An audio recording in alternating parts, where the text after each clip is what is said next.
How a farm boy's surprise attacks destroyed 30 German planes by breaking every physics rules. October 8, 1943, 6,000 feet above the Netherlands, Flight Officer Ralph Hoer gripped the control stick of his Republic P-47 Thunderbolt, his first combat mission barely 20 minutes old. The farm boy from Salem, Missouri, had never fired his guns in anger before this moment.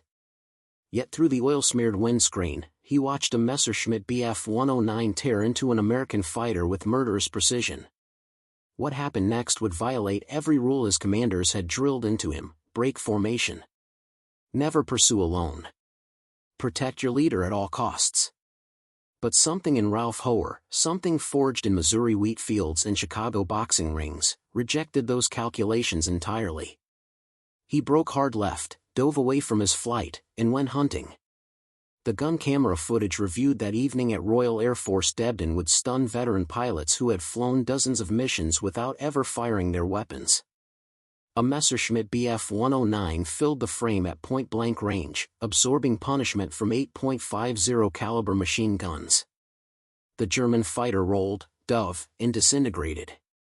On his first combat mission, the farm boy with zero aviation experience before 1941 had done what seemed impossible.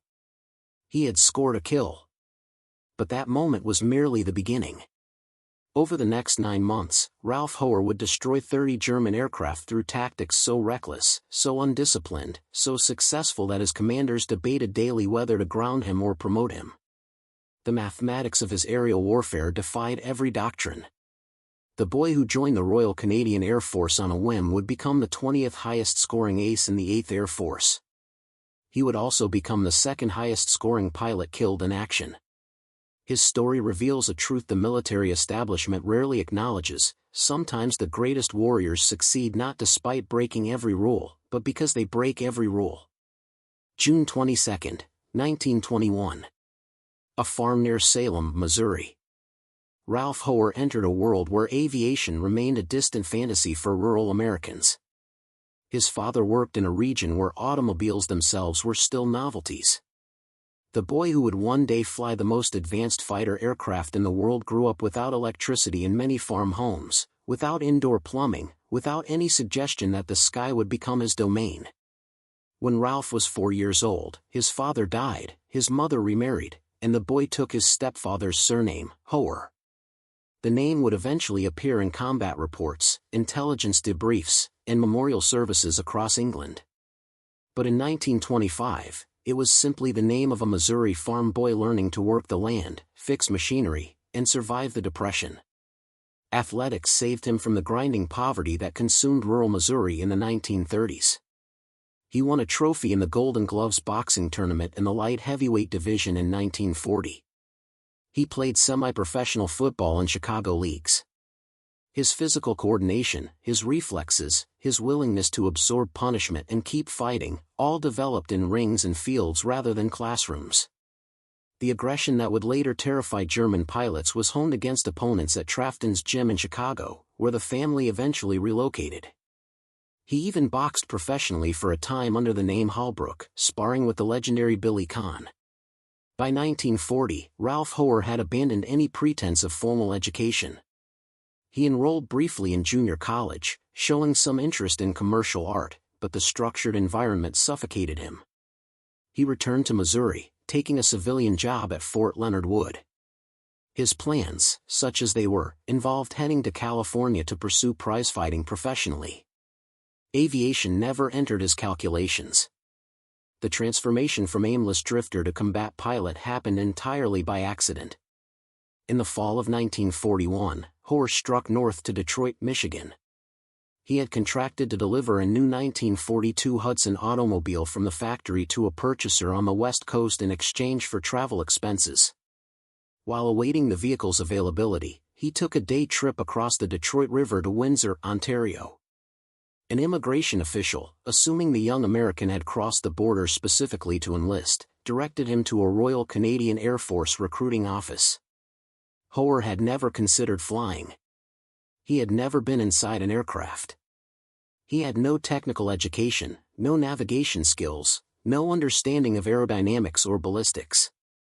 but the spontaneous impulsiveness that defined his character took over. On July 19, 1941, within hours of crossing the border, he had enlisted in the RCAF as an aviation cadet. The contract to deliver the Hudson automobile was abandoned. California and prizefighting were forgotten. The decision should have ended in disaster. Aviation training in 1941 required mathematical precision, technical knowledge, instrument reading skills, and careful adherence to procedure. Ralph Hoer possessed none of these qualities. Yet somehow he completed elementary flight training in Canada. He mastered basic aircraft control. He passed navigation courses despite having no natural aptitude for the subject. He absorbed gunnery instruction despite never having fired a weapon in aerial combat. By October 1942, Sergeant Pilot Hoer shipped to Britain.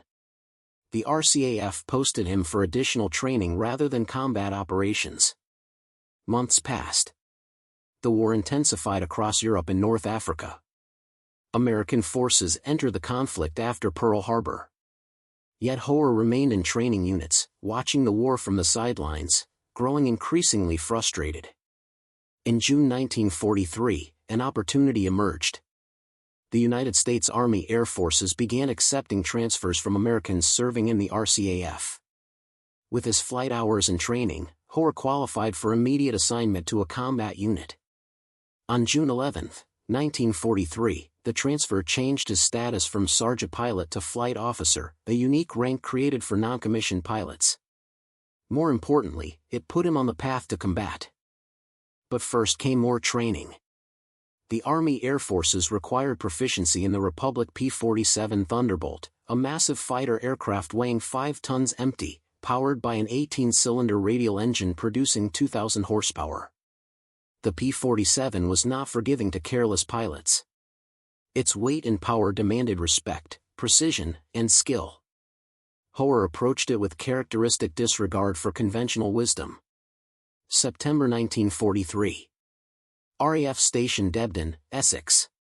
Flight Officer Hoer reported to the 334th Fighter Squadron, 4th Fighter Group, 8th Air Force. He could not have joined a more legendary unit if he had designed it himself. The 4th Fighter Group had been created on September 29, 1942, through the wholesale transfer of 3 RAF Eagle squadrons, numbers 71, 121, and 133. These squadrons consisted entirely of American volunteers who had crossed into Canada to fight before the United States entered the war. The Eagles brought their own culture to the Army Air Forces, independent by nature, aggressive to the point of recklessness, contemptuous of peacetime military discipline. They had made their reputations fighting in Supermarine Spitfires over France and the Channel. Their transition to American command did nothing to diminish their rebellious spirit. The 4th Fighter Group became known as the most individualistic, most aggressive, most successful fighter unit in the 8th Air Force.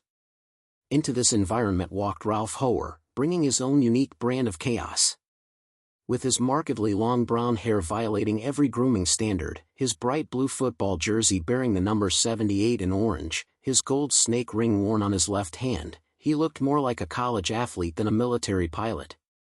Around the base, he was often seen with Duke, an Alsatian dog he had adopted from a pilot who had bailed out over France. According to witnesses, Hoer sometimes took Duke on local flights, crouching down to create the illusion of the dog at the controls when passing other pilots. He would leave his parachute behind to make room in the cockpit. His appearance was merely the surface manifestation of deeper rebellion. Hoer approached military discipline the way he approached everything else, with cheerful disregard. He was picked up by military police in London for not wearing rank insignia. During the arrest, they discovered he was not carrying identification cards. His class A uniform blouse was tailored in zoot suit fashion, a style associated with jazz culture rather than military professionalism. Everything about him suggested someone who would wash out of combat aviation within weeks. Then came October 8, 1943. The 4th Fighter Group scrambled to escort Boeing B-17 Flying Fortress bombers attacking targets in Bremen, Germany. Hoer flew as wingman to Captain James A. Clark, a veteran Eagle Squadron pilot, in borrowed P-47 C-41 to 6413 marked QPG. His duty was simple: stay in formation. Cover his leader. Watch for enemy aircraft. Do not engage unless absolutely necessary. Do not break formation under any circumstances. Over the Netherlands, German fighters attacked. Messerschmitt Bf 109s dove from above, forcing the American formation to break. Hoer's Thunderbolt flicked and spun down, coming out west of Zwolle. When he regained control, he found himself alone at low altitude, separated from his flight, lost over enemy territory on his first combat mission. The textbook response would have been to climb, orient himself using landmarks in sun position, and head west toward England at maximum speed. Hoer ignored the textbook entirely. At low level over the Dutch countryside, he spotted a Messerschmitt Bf 109 chasing a P-47.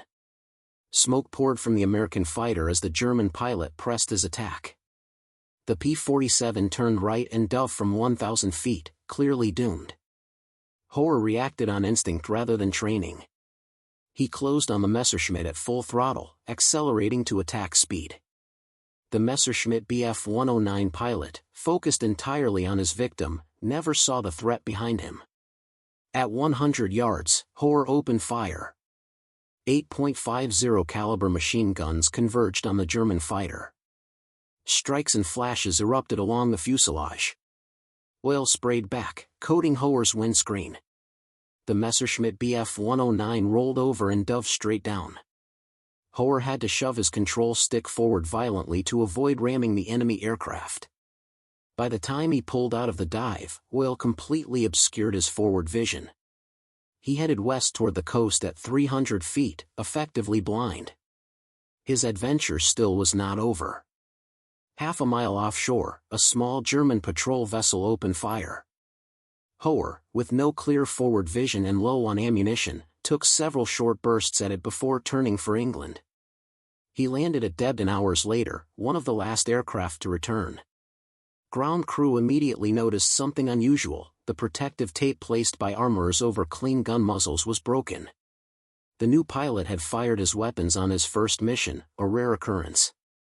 When Hoer reported to his intelligence officer and related his story, veterans gathered to view the gun camera footage with deep skepticism. New pilots simply did not score kills on their first missions. The statistics were clear. Most pilots flew dozens of sorties before even seeing an enemy aircraft clearly enough to engage. The film began to roll. There on the screen, filling the frame at close range, was a Messerschmitt absorbing devastating fire. Strikes walked up the fuselage. The canopy shattered. Pieces flew off the airframe. The aircraft rolled inverted and dove out of frame. The impossible had happened. The farm boy from Missouri had scored on his first combat mission, by breaking every rule he had been taught. Over the next 4 months, Hoer flew regular missions without scoring additional victories. On February 6, 1944, he brought down another Messerschmitt Bf 109 over France. Then his personal score began to climb with terrifying speed. Between his second victory and the end of May 1944, Hoer would destroy 28 more German aircraft. His tactics evolved in a direction that horrified his commanders while producing undeniable results. March 18, 1944. The 4th Fighter Group escorted bombers attacking Munich. The unit had recently traded its P-47s for North American P-51 Mustangs, sleek, long-range fighters that would become the war's most iconic American aircraft. Hoer was assigned to fly number 4 position in White Flight, 334th Squadron. Number 4 meant wingman to the wingman, the most junior position in a 4-ship element. His job was simple: stay in formation. Do not engage independently. Over Bavaria, Hoer spotted a Messerschmitt Bf 109 below the formation. Without radio call, without warning to his leader, he split from White Flight and dove. The Messerschmitt never knew what hit it. .50 caliber rounds tore through the fuselage. The German fighter crashed in a ball of fire. Hoer pulled up, looking for his flight. They were gone, far ahead, unaware they had lost their number 4. While climbing to rejoin, Hoer spotted another Messerschmitt Bf 109. He gave chase. The German pilot suddenly glimpsed the P-51 close behind and immediately bailed out rather than fight. Hoer now found himself completely alone, deep in German airspace with a malfunctioning radio that prevented communication with friendly forces. The sensible response would have been to set course for England immediately. Instead, Hoer went looking for more targets. He spotted a German airfield and cruised the vicinity hunting. He chased a third Messerschmitt Bf 109 into clouds and lost it.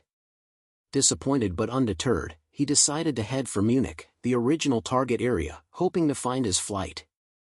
En route, he spotted two more Messerschmitts passing above and in front. Any tactical manual would have screamed at him to avoid engagement. Two enemy fighters versus one American, deep in German territory, low on fuel. Radio out. The odds were suicide. Hoer climbed after them at full throttle. As he did, his Mustang's propeller pitch control malfunctioned. The propeller blades suddenly lost their ability to bite the air efficiently. The engine screamed. Boost and revolutions per minute spiked to dangerous levels. The aircraft shuddered violently and began losing airspeed while the propeller windmilled uselessly. For the first time in the mission, survival calculations entered Hoer's mind. The Swiss border was relatively close. Switzerland maintained neutrality, interning both Allied and German aircrews who crossed its borders. Internment meant survival, though it also meant the war was over. Hoer put the Mustang into a shallow glide towards Switzerland. Once over Swiss territory, he went through bailout procedure. He jettisoned the canopy, preparing to exit the aircraft. At that moment, the propeller pitch control inexplicably corrected itself. The propeller blades bit air again. The engine smoothed. Flying speed returned. Hoer found himself in an open cockpit P-51, with the Swiss Alps below, his aircraft suddenly airworthy again. He made a quick calculation of remaining fuel. With luck, he might reach England. He averaged his fuel consumption against distance and decided to try. The canopyless P-51 flew north and west across German airspace at maximum cruise speed. Wind roared through the open cockpit. Cold at altitude bit through his flight suit. Hours passed. The English Channel appeared. The white cliffs materialized. Kent spread below. Hoer landed at Manston, the emergency field on the Kentish coast designated for damaged aircraft. When ground crew checked his fuel tanks, they found 6 gallons remaining. 6 gallons in a P-51 that burned 50 gallons per hour at cruise power. He had flown home on fumes, canopyless, after destroying 2 enemy fighters alone deep in Germany. The mission made Hoer an ace, 5 confirmed victories. He was still a flight officer, one of the lowest-ranking members of the 4th Fighter Group's air echelon. His commanders faced an impossible dilemma. His complete disregard for formation discipline and tactical doctrine endangered other pilots. His willingness to engage enemy aircraft alone against any odds violated fundamental fighter doctrine. Yet he kept coming back with kills. Gun camera footage proved every claim. Intelligence officers could not dispute the results. Through the spring of 1944, Hoer's score climbed. By the end of March, he had added a Focke-Wulf FW-190 to his victories. In April, 5 more enemy aircraft fell to his guns. On April 22, 1944, he was promoted from flight officer to second lieutenant. The promotion changed nothing about his behavior. Then came the last 10 days of May 1944, a period of aerial combat so intense, so successful that it defied comprehension. Hoer claimed 14 German aircraft destroyed, combining aerial victories with ground strafing attacks. 14 kills in 10 days. The scoring rate exceeded that of many pilots over entire combat tours. On May 23, 1944, Hoer was promoted again, this time to first lieutenant. On May 24, he shot down 2 Focke-Wulf FW-190s in aerial combat. On May 29, he destroyed 5 Heinkel He-177s on the ground during a strafing run, 4 confirmed and 1 shared with another pilot. The ground victories came from attacks on heavily defended German airfields where anti-aircraft fire routinely shot down American fighters. Hoer pressed his attacks at minimum altitude, guns blazing, pulling up through flak bursts that shredded other aircraft. On June 2, 1944, Hoer was designated flight commander of a flight in the 334th Squadron. He now held responsibility for leading other pilots. The most undisciplined pilot in the group was now supposed to maintain formation integrity and tactical coordination. He developed a reputation for radio indiscipline that matched his tactical recklessness. Where other pilots maintained radio silence or used brief tactical calls, Hoer filled the frequency with comments. His most famous radio transmission came during a mission over the Alps. While other pilots focused on navigation and threat assessment, Hoer keyed his microphone and said, "Gee, ain't the Alps pretty?" June 6, 1944. D-Day. Allied forces stormed the Normandy beaches in the largest amphibious invasion in history.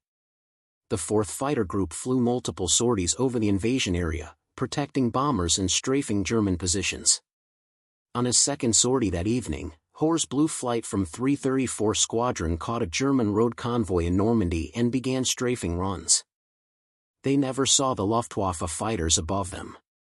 A large force of Messerschmitt Bf 109s dove on blue flight while the American pilots were focused on ground targets. 3 of the 4 P-51s were shot down in seconds. Only Hoer escaped. He broke hard, dove for the deck, and disappeared into the setting, growing darkness. Once again, his squadron lost pilots while their most undisciplined members survived. 5 days later, on June 11, 1944, small arms fire hit his P-51 over France. The aircraft became unflyable. Hoer made an emergency landing at a temporary Allied airstrip in the invasion beachhead. He walked away without injury. Later that day, he flew another aircraft back to Debden, bringing souvenirs, a German helmet and a copy of Mein Kampf. Late June 1944, the 4th Fighter Group prepared for Operation Frantic, the shuttle bombing mission that would take American heavy bombers from England to targets near Berlin and then on to Soviet bases in Ukraine. Colonel Don Blakesley, commanding the 4th Fighter Group, would lead 68 P-51s from the 4th and 352nd Fighter Groups as bomber escorts. Blakesley initially grounded Hoer for the mission. Hoer refused to be vaccinated in preparation for entry into Soviet territory. The vaccinations were mandatory. Blakesley went further, denying Hoer access to the officers' club bar. Only when Hoer finally relented and took his shots did Blakesley clear him for the mission. June 21, 1944. 0728 hours. Colonel Blakesley led the shuttle escort up from Debden. The formation climbed to altitude, rendezvoused with 144 B-17s, and set course for Berlin and eastern Germany. Blakesley briefed his pilots extensively on avoiding combat with German fighters if possible. Anyone forced to jettison drop tanks before passing Berlin would lack fuel to complete the nearly 1,500-mile trip to Ukraine. The message was clear: stay in formation. Follow the plan. Do not deviate. The mission proceeded smoothly across Germany and Poland. Over western Poland, one Mustang and a B-17 were lost in a brief encounter with Focke-Wulf FW-190s. Hoer predictably became separated during the engagement. The formation continued east and navigated carefully over unfamiliar Ukrainian territory. Blakesley's navigational skill proved masterful. The squadrons of P-51s arrived at Poltava exactly on time. Before an audience of Soviet dignitaries and Red Air Force officers, Blakesley and his pilots taxied into position and shut down. Taking stock of the force, it became clear that all but 2 P-51s had made it. One had been lost over Poland. The other, piloted by Flight Officer Ralph Hoer, was missing. As Blakesley learned later, Hoer had become separated during the brief dogfight but continued eastward alone. Navigation never being his strong suit, he made an unscheduled landing at a Red Air Force field at Kiev, well off course. Suspicious Soviet authorities held him in protective custody for 4 days while they verified his identity through proper channels. On June 26, the shuttle force took off from Soviet bases and hit targets in Eastern Europe before flying onto bases in Italy. Released finally by the Soviets, Hoer followed several days behind, with two other pilots whose Mustangs had mechanical problems. During the flight to Italy, one pilot suggested to Hoer that his heading was wrong. Hoer, confident as always in his navigation, despite having no natural aptitude for it, remained adamant he was correct. The two others left to pursue a different course. One arrived in Italy at the intended base. One landed in Sicily. Hoer, running out of fuel, followed a flight of British aircraft and landed in Malta, hundreds of miles off course. 5 days later, he rejoined his group in Italy. On July 2, 1944, Blakesley offered his P-51s as additional escorts for 15th Air Force heavy bombers attacking Budapest, Hungary. The mission launched from Foggia, Italy. The 4th Fighter Group climbed to altitude and set course north. Over Budapest, they encountered a large formation of Messerschmitt Bf 109s. A savage melee ensued. Captain George Stanford of the 335th Squadron was leading his flight, with Hoer filling in as his wingman. At the start of the engagement, Stanford suffered mechanical difficulties. His drop tanks refused to jettison. Then his engine threw a piston rod, forcing him to break away and head for lower altitude. With no hope of reaching Italy, Stanford belly landed in a Hungarian wheat field and was taken prisoner. While standing near his wrecked aircraft, Stanford spotted a lone P-51 buzz him at low level. He recognized the aircraft as belonging to his wingman, Ralph Hoer, who had apparently followed him down to check on his condition. What Stanford saw next made his heart sink. A Messerschmitt Bf 109 was positioned directly behind Hoer in perfect firing position. The Messerschmitt opened fire just before the two aircraft disappeared from sight. When the scattered elements of the 4th Fighter Group returned to Italy that afternoon, 6 Mustangs were missing. Among them was Ralph Hoer. When he failed to turn up the following day, there was no alternative but to officially list Hoer as missing in action. Several weeks later, word arrived through Red Cross channels. Hoer's body had been identified within the wreckage of his P-51 near Mostar, in what was then Yugoslavia, several hundred miles south of Budapest. The exact circumstances remained unclear for decades. The truth emerged slowly over 50 years. Stanford's account, which came to light in the 1990s, was the first break in the case. It confirmed that Hungarian pilot Austin Laszlo Christoph of the Messerschmitt Bf 109 equipped 101st Puma Regiment claimed an American P-51 on July 2, 1944. Christoph was killed on July 26, 1944, while attacking 15th Air Force bombers en route to Austria. The Hungarian pilot's claim matched Stanford's account, but it didn't explain why Hoer's body was recovered near Mostar, 300 miles from Budapest. The full story finally emerged in 2003, when aviation historian Troy White published his definitive biography. Through painstaking research in German and Yugoslav military records, White determined that Hoer was not downed by an enemy fighter pilot, but by ground fire over the German-operated Mostar Sud airfield. White's research suggests Hoer may have been attacked and possibly damaged by Christoph, as Stanford witnessed. Whether Hoer was attempting an emergency landing at the German airfield, or, in keeping with his character, intended to strafe it despite damage, remains unknown. What is certain, from records of the flak unit stationed at Mostar Sud, is that a P-51 was shot down at low level by 4th Battery, Flak Regiment 9, Legion Condor, and crashed into one of the airfield's anti-aircraft emplacements at 1,204 hours on July 2, 1944. The crash killed 2 members of the gun crew and injured 1 other. The body of the American pilot was subsequently identified as First Lieutenant Ralph K. Hoer, 334th Fighter Squadron, 4th Fighter Group, Yuzov. He was flying borrowed P-51 B-542 to 106,746 marked QPX. He was 23 years old, having turned 23 just 10 days before his death. He had flown 74 combat missions. He had destroyed 30 German aircraft, 15 in aerial combat and 15 through ground strafing. He had earned the Distinguished Flying Cross with 3 oak leaf clusters and the Air Medal with 3 oak leaf clusters. He had also been awarded the Purple Heart and the European African Middle Eastern Campaign Medal with 3 Bronze Stars. Hoer is buried at Jefferson Barracks National Cemetery in St. Louis, Missouri, in Section 79, sites 254 to 256. The grave is a mass burial containing other unidentified American servicemen whose remains could not be separated.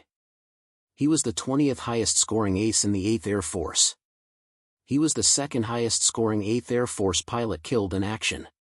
What the statistics cannot capture is the psychological impact of pilots like Hoer on German aircrews. By spring 1944, the Luftwaffe was bleeding experienced pilots at unsustainable rates. American fighter escorts appeared over German airspace in overwhelming numbers. German fighter pilots faced impossible odds, knowing that American pilots would engage aggressively at any opportunity. Then there were pilots like Hoer, who did not simply escort bombers or respond to threats. They hunted. They broke formation to pursue single enemy aircraft deep into German territory. They strafed airfields defended by flak batteries. To German pilots trained in rigid formations and careful tactical coordination, such behavior appeared insane. What the Germans failed to understand was that pilots like Hoer were not following American tactical doctrine. They were rejecting it entirely. The doctrine emphasized formation integrity, mutual support, coordinated attacks, and risk management. Hoer's approach emphasized individual aggression, opportunistic engagement, acceptance of extreme risk, and complete disregard for coordination. The 4th Fighter Group produced more aces than any other fighter group in the 8th Air Force. 81 pilots achieved ace status with 5 or more confirmed victories. Their combined total exceeded 1,000 German aircraft destroyed. Within this elite community of fighter pilots, Hoer stood out as the most individualistic, most aggressive, most undisciplined member. Colonel Don Blakesley, who commanded the 4th Fighter Group and flew 490 missions himself without being shot down, had mixed feelings about Hoer. Blakesley valued aggression and results. He despised sloppiness and indiscipline. Hoer delivered the results, while embodying everything Blakesley opposed about military chaos. Their relationship was contentious. Blakesley grounded Hoer multiple times. He denied him privileges. Yet he kept clearing Hoer for combat missions, because the young pilot kept delivering victories. Major James Goodson, another 4th Fighter Group ace who scored 15 air and 15 ground victories, wrote extensively about Hoer in his memoir Tumult in the Clouds. Goodson described Hoer with fondness mixed with exasperation. The passage recounting the scene at Debden when Hoer failed to return from the Budapest mission reportedly moved readers to tears. The contrast between Hoer and methodical successful aces is instructive. Captain Walker Bud Mahiran, who scored 19.75 victories in Europe, flew with careful discipline. He maintained formation integrity. He coordinated with wingmen. He managed fuel carefully. His success came from systematic application of tactical principles. Mahiran survived the war, returned to combat in Korea, was shot down and captured, survived prison camp, and retired as a colonel. Major George Preddy, the 8th Air Force's highest-scoring ace with 26.83 victories, combined aggression with tactical precision. He led flights effectively. He protected bombers while hunting enemy fighters. He managed risk while accepting danger. Preddy was killed in December 1944 when American anti-aircraft gunners mistakenly shot down his P-51 during a low-level chase of German fighters. Ralph Hoer represented the opposite extreme. He ignored formation discipline entirely.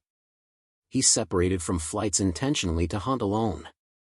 He engaged at any odds without calculation. He pressed attacks when survival dictated escape. His tactics should have gotten him killed in his first months of combat. Instead, he survived 9 months, scored 30 victories, and became a legend. The question that historians debate is whether Hoer succeeded because of his tactics, or despite them. Maximum aggression, unpredictability, and willingness to take extreme risks created opportunities that cautious pilots missed. When Hoer broke formation to chase enemy aircraft, German pilots were not expecting a lone American fighter. When he pressed attacks at close ranges, enemy pilots panicked rather than fought effectively. The other argument suggests that Hoer succeeded through luck and natural skill, despite tactics that repeatedly put him at maximum risk. His situational awareness kept him alive when alone and outnumbered. His gunnery skill let him kill quickly before counterattacks developed. His aircraft handling let him escape situations that trapped other pilots. The truth likely combines both factors. Hoer's natural aggression and skill created opportunities. His luck let him survive long enough to exploit them. His tactics maximized short-term success while guaranteeing eventual death. He was always going to die in combat.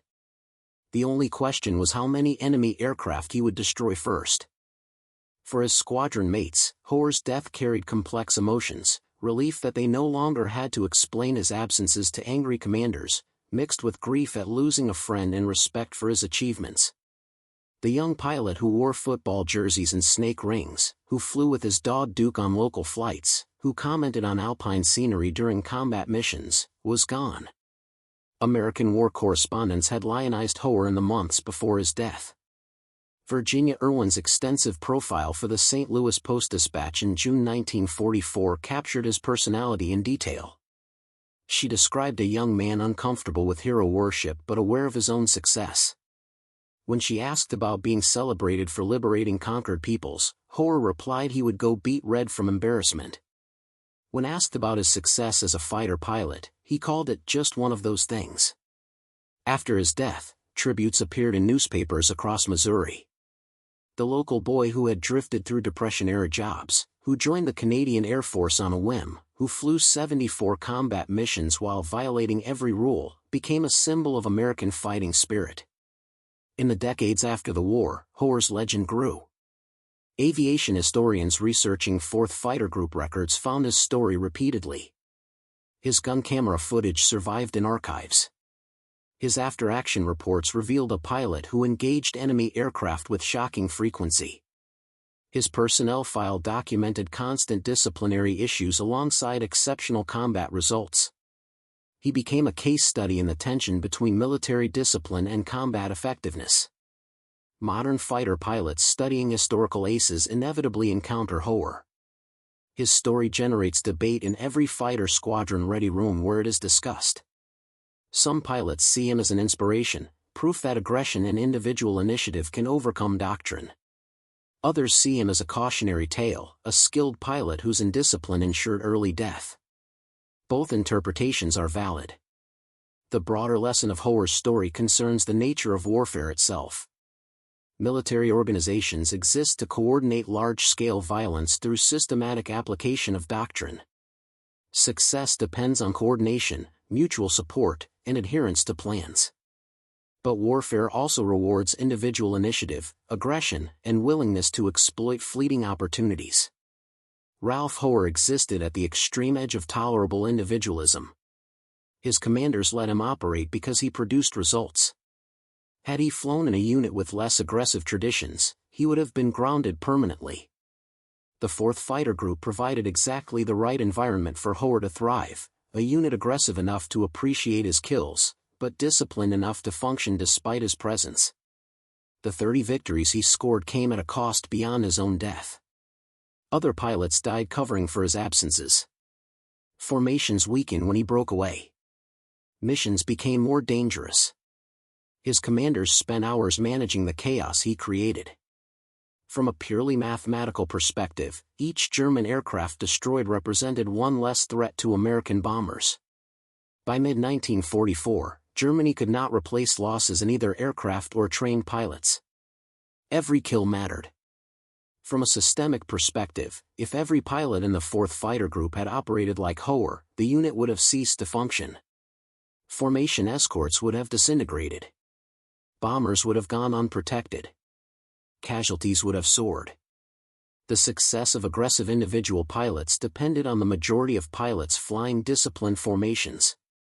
Hoer was effective because he was exceptional. The 4th Fighter Group's approach was pragmatic. They tolerated Hoer's indiscipline because he produced results, while containing the damage his behavior caused. They grounded him temporarily when his actions endangered others too directly. They promoted him reluctantly when his successes demanded recognition. They never resolved the fundamental tension between his value and his chaos. They managed it, until he died. Modern military organizations face similar challenges with exceptional performers who cannot, or will not, conform. Special Operations Forces partially solve this problem by creating units where aggressive individualism is expected rather than tolerated. Fighter squadrons lack that luxury.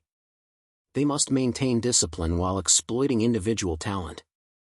On July 2, 1944, a farm boy from Missouri who should never have been a pilot, who joined the Air Force on a whim, who flew 74 combat missions while breaking every rule, who destroyed 30 German aircraft through sheer aggression, flew into anti-aircraft fire at a Yugoslav airfield and died. He was 23 years old. He left behind a mother in Colorado, friends at Debden, a dog named Duke, and a reputation that would perplex military historians for 70 years. The 4th Fighter Group continued operations through the end of the war in May 1945. By war's end, they had destroyed over 1,000 German aircraft in aerial combat and ground strafing. 81 pilots achieved ace status. The unit became the most successful fighter group in the 8th Air Force by most metrics. Within that remarkable organization, Ralph Hoer remained unique. Not the highest-scoring ace, not the most skilled pilot, not the most decorated, simply the most aggressive, most undisciplined, most individualistic fighter pilot in a unit known for producing aggressive, individualistic fighter pilots. His tactics should have killed him in weeks. Instead, he survived 9 months and destroyed 30 German aircraft, by refusing to fly the way he was trained. In the end, that may be the most important lesson of Ralph Hoer's story. Military organizations train individuals to operate in systematic, coordinated ways. Most of the time, this approach produces optimal results. But occasionally, individuals emerge who succeed by rejecting the system entirely. These exceptional individuals create problems for command structures while delivering exceptional results. The 4th Fighter Group chose to tolerate Ralph Hoer until he died. They could not tame him. They could not replicate him. They could not fully understand him. They could only watch in amazement as a farm boy from Missouri, who wore football jerseys and flew with his dog, destroyed German aircraft at a rate that defied doctrine, until the day anti-aircraft fire over Yugoslavia ended his brief, violent career. His story stands as testament to a truth military organizations rarely acknowledge: sometimes the greatest warriors succeed not despite breaking every rule, but because they break every rule. Ralph Kid Hoer was not a good soldier. He was a brilliant fighter. In war, that distinction matters more than any regulation he violated.